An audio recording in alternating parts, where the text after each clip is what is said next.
Pour le remplissage du Savannah, il vous faut 3 choses. La branlette, petit modèle, pas la grosse, uniquement le petit modèle. Un bidon de 20 litres d'essence. On va essayer de ne pas mettre supérieur à 20 litres parce que ça ferait, comme on va mettre le bidon sur l'extra d'eau de l'appareil, c'est pas la peine de risquer d'enfoncer une tôle. Donc un bidon de 20 litres, comme ça. Un chiffon donc pour protéger, donc on a mis ce chiffon là pour protéger le haut de l'aile, sinon ça va crayer avec le temps, donc ça c'est indispensable. Et naturellement l'escabeau. Voilà, donc on va monter sur l'escabeau. Voilà, ça c'est l'opération quand on est tout seul, ce qui n'est pas forcément évident. Alors ce que je vais faire, je vais me positionner sur le bord de fuite, comme ça sera beaucoup plus explicite. On met le chiffon sur la première partie de l'aile, c'est-à-dire là où il y a le longeron pour ne pas risquer d'affaisser, de mettre le bidon trop en arrière, et à ce moment-là, bon, on esquinterait l'extra d'eau de l'appareil, donc ce ne serait pas ce qu'il y a de mieux. Voilà, donc évidemment, on a bien dit sur la première partie du longeron, du bord d'attaque, on met le bout de chiffon, on a positionné la branlette petit modèle, voilà, on le met sur l'aile délicatement, on fait attention de ne pas y aller comme des fous, de ne pas risquer de déformer l'extra d'eau de l'appareil, voilà. La branlette, on la met dans le bidon. Alors on fait très attention, notamment quand on va ressortir la branlette après le remplissage, on fait très attention de ne pas en mettre sur le plexiglas, là. Parce que si jamais ça déborde ou qu'on en met sur le plexiglas, c'est foutu.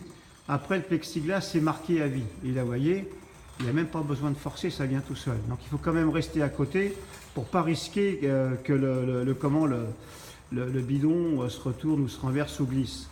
Et puis on observe bien, on observe très attentivement la quantité d'essence qu'on met dedans. C'est-à-dire qu'une fois qu'on a mis la branlette et puis que ça coule tout seul, on ne va pas partir satisfaire un besoin naturel, on reste bien à côté jusqu'à ce que le réservoir soit rempli. On évite de le remplir trop complètement parce que de toute façon ça fait en vase communicant d'un réservoir là-bas à l'autre, donc ça va finir à faire un transfert, mais c'est assez long, hein, ça ne se fait pas en 5 minutes, donc soyez pas impatients, mettez ce qu'il faut, sans en mettre de trop non plus, c'est pas nécessaire de déborder à tout, quoi, en fait. Donc on se résume, pas de bidon supérieur à 20 litres, et on positionne le bidon sur le bord d'attaque avec un chiffon indispensable pour ne pas rayer la tôle sur l'extra d'eau. Faites également attention de ne pas mettre d'essence sur les générateurs de vortex. Si vous mettez de l'essence sur les générateurs de vortex, vous êtes certain d'une chose, c'est qu'ils vont se décoller et après c'est foutu. Le positionnement du bidon. Voilà, quand vous remettrez le bouchon, vous verrez bien que vous avez une flèche qui vous indique le positionnement pour bien être sûr de la fermeture avec la flèche qui est dessinée sur le capot. Les flèches rouges? Les flèches rouges en face des flèches rouges. Voilà. Donc on se résume, on met un chiffon, on met le bidon dessus, pas de bidon supérieur à 20 litres de quantité pour ne pas risquer de déformer la tôle de l'extra d'eau. On fait attention de ne pas mettre d'essence sur les générateurs de vortex parce que ça va les décoller. Et on fait attention surtout de ne pas en mettre sur les verrières. L'essence sur la verrière, vous êtes sûr et certain que la verrière est foutue, qu'elle est tachée à vie après.